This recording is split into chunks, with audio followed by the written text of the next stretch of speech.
Hello everyone, कैसे हैं आप लोग। आई होप सब अच्छे होंगे। जनवरी का महीना खत्म होने को है और ये समय है गर्मियों की सब्जियों को लगाने का। अगर आप चाहते हैं कि गर्मियों में आपका बगीचा हरा भरा रहे, फल सब्जियों से भरा रहे, तो ये वीडियो आपके लिए है। ये जो आप देख रहे हैं ये है हमारा विंटर टेरेस गार्डन। तो कुछ सब्जियां हमने सर्दियों की हार्वेस्ट कर ली है और कुछ सब्जियां हम आने वाले समय में हार्वेस्ट करने वाले हैं। तो ये तो बात हो गई हमारे विंटर्स की सब्जियों की, लेकिन आज हम बात करने वाले हैं कि गर्मियों की सब्जियों के लिए तैयारी पहले से ही कैसे करनी है हमें। आप सभी का स्वागत है इस चैनल पर। आप देख रहे हैं गार्डनिंग आउटलेट्स चैनल। जनवरी का महीना सब्जी लगाने के लिए महत्वपूर्ण होता है। इस समय मौसम ठंडा होता है लेकिन दिन धीरे धीरे गर्म होने लगते हैं, इसलिए यह समय कुछ खास सब्जियों के लिए परफेक्ट है। आइए जानते हैं कौन कौन सी सब्जियां हम जनवरी के एंड तक या फिर फरवरी के फर्स्ट वीक तक हम लगा सकते हैं। तो ये सारी सब्जियां हैं जिनको हम जनवरी में आराम से ग्रो कर सकते हैं। तो एक एक करके सभी वेजिटेबल्स का नाम भी बोलता रहूंगा मैं और स्क्रीन पर भी आपको डिस्प्ले होता रहेगा। तो सबसे पहली वेजिटेबल आती है हमारी जुकिनी। जुकिनी दो टाइप की होती है, एक येलो कलर में आती है और एक ग्रीन। आप दोनों को इस समय आराम से ग्रो कर सकते हैं। नेक्स्ट वेजिटेबल हमारी आती है बीटर ग्राउट यानी करेला। करेला जो आप लॉन्ग वाला करेला होता है वो भी ग्रो कर सकते हैं, या फिर एक बाड़ करेला जो छोटे करेले आते हैं उनको भी ग्रो कर सकते हो। नेक्स्ट आता है हमारा कुकुम्बर यानी खीरा। खीरा जल्दी तैयार होने वाली फसल है। ये काफी जल्दी समय में तैयार हो जाती है हार्वेस्टिंग करने के लिए। ये भी आप जनवरी में ग्रो कर सकते हैं। नेक्स्ट जो हमारी वेजिटेबल आती है वो है तोरई यानी गिलकी। तो ये भी हम इस समय ग्रो कर सकते हैं, जिससे हमें गर्मियों में भरपूर गिलकी और तोरई खाने को मिलेगी। तोरई भी हमारी दो वेराइटीज की आती है, एक होती है स्पॉन्ज ग्राउट, एक होती है रिड्ज ग्राउट। एक पर थोड़ा लाइन्स होती है, एक प्लेन होती है, दोनों को आप ग्रो कर सकते हो।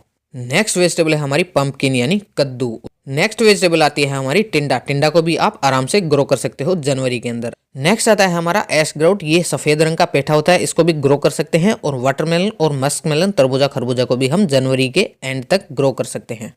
इन सब्जियों के साथ साथ हम लगा सकते हैं लौकी लगा सकते हैं, टमाटर लगा सकते हैं, शिमला मिर्च को लगा सकते हैं और मिर्च को भी ऐड कर सकते हैं। इससे में हम भिंडी के बीजों को भी जर्मिनेट कर सकते हैं जनवरी के अंदर। अब हम बात करते हैं कि हम सब्जियों को जल्दी जर्मिनेट कर रहे हैं, इससे हमें क्या फायदे मिलेंगे। जल्दी पौधे लगाने से क्या होगा कि लंबे समय तक हमें फल और सब्जियां मिलती रहेगी। पौधे ठंडी और माइल्ड गर्मी में धीरे धीरे मजबूत बनेंगे हमारे। जब बाजार के अंदर नई नई सब्जियां आती है तो उनके भाव काफी ज्यादा होते हैं, तो इसलिए हम उस समय खा रहे होंगे हमारी घर की ऑर्गेनिक वेजिटेबल्स। हमने ये बात कर ली है कि जनवरी के अंदर हमें कौन कौन से बीजों को जर्मिनेट करना है। अब बात करते हैं कि इन बीजों को जर्मिनेट करने के लिए मिट्टी कैसी बनानी है हमें। सबसे पहले मिट्टी के अंदर मैं ले रहा हूँ नॉर्मल गार्डन सॉइल, इसके साथ मैं मिला रहा हूँ वर्मी कंपोस्ट और हमारा किचन वेस्ट कंपोस्ट और गोबर की खाद। अगर आपके पास तीनों में से कोई एक है तो आप उसका भी यूज कर सकते हैं। अब इस मिक्सचर के साथ जो इंपॉर्टेंट है वो है कोकोपीट। कोकोपीट मैं 50% लगभग ले रहा हूँ। अगर आपके पास कोकोपीट नहीं है तो आप चावल का भूसा भी यूज कर सकते हैं इसके साथ।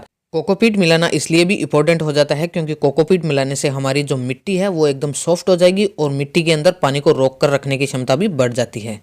अब बीजों को जर्मिनेट करने के लिए आप सीडलिंग ट्रे का भी यूज कर सकते हैं और मेरी तरह इन ग्लासेस का भी यूज कर सकते हैं। बीजों को जर्मिनेट करने से पहले सीडलिंग ट्रे हो या फिर ग्लासेस हो, उनमें ड्रेनेज होल जरूर कर लें, क्योंकि इन होल से क्या होगा हमारा एक्स्ट्रा पानी निकलता रहेगा, ग्लासेस के अंदर या फिर सीडलिंग ट्रे के अंदर इकट्ठा नहीं होगा।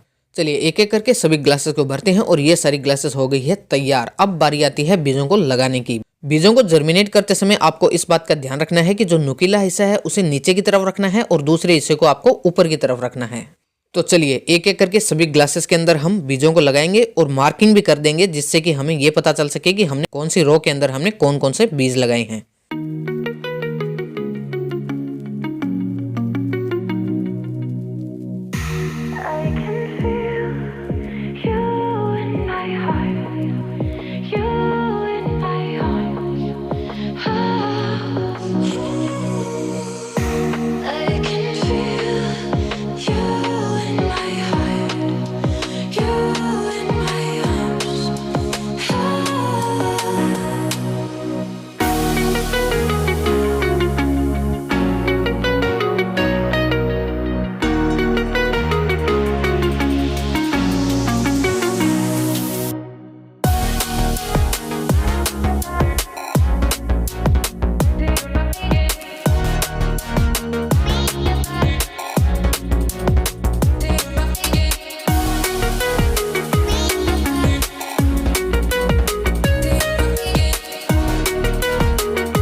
चलिए सभी ग्लासेस के अंदर हमने बीजों को लगा दिया है। अब बारी आती है इसके अंदर वाटरिंग करने की। वाटर को स्प्रिंकल करने के लिए आप बोतल का यूज कर सकते हैं या फिर वाटरिंग गन का यूज कर सकते हैं। आराम से वाटर को स्प्रिंकल करना है जिससे हमारे बीज बाहर ना आए। सभी ग्लासेस के अंदर हमने हल्की हल्की वाटरिंग कर दी है। अब बारी आती है इन्हें रखना कहाँ है। अगर हमने इनको बाहर ऐसे ही रख दिया तो क्या होगा कि हमारे बीज जर्मिनेट नहीं हो पाएंगे, क्योंकि रात काफी ठंडी होती है इस समय। इसके लिए हमें एक काम करना होगा, कोई भी प्लास्टिक से हमें इसको कवर कर देना है, जिससे टेम्परेचर डिक्रीज होने के कारण इन बीजों पर कोई भी इफेक्ट नहीं पड़े। या फिर आप बना सकते हो मिनी पॉली हाउस मेरी तरह। अगर आपको जानना है कि इसको मैंने कैसे बनाया है, आप चैनल पर जाकर वीडियो देख सकते हो। तो इसके अंदर मैं सभी इन ग्लासेस को रख दूंगा, जिससे हमारा टेम्परेचर मेंटेन रहेगा बीजों का, और अच्छे से बीज जर्मिनेट होंगे और जल्दी जर्मिनेट होंगे। ये हमारे सभी सीड्स कुछ ही दिनों में जर्मिनेट हो जाएंगे और 20 से 25 दिनों में ये बड़े ग्रो बैग के अंदर ट्रांसफर करने के लिए भी तैयार हो जाएंगे। वीडियो अगर आपको अच्छी लगी हो तो लाइक करें, चैनल को सब्सक्राइब करें। मिलते हैं आपको ऐसे ही नई वीडियो के साथ। Thank you for watching.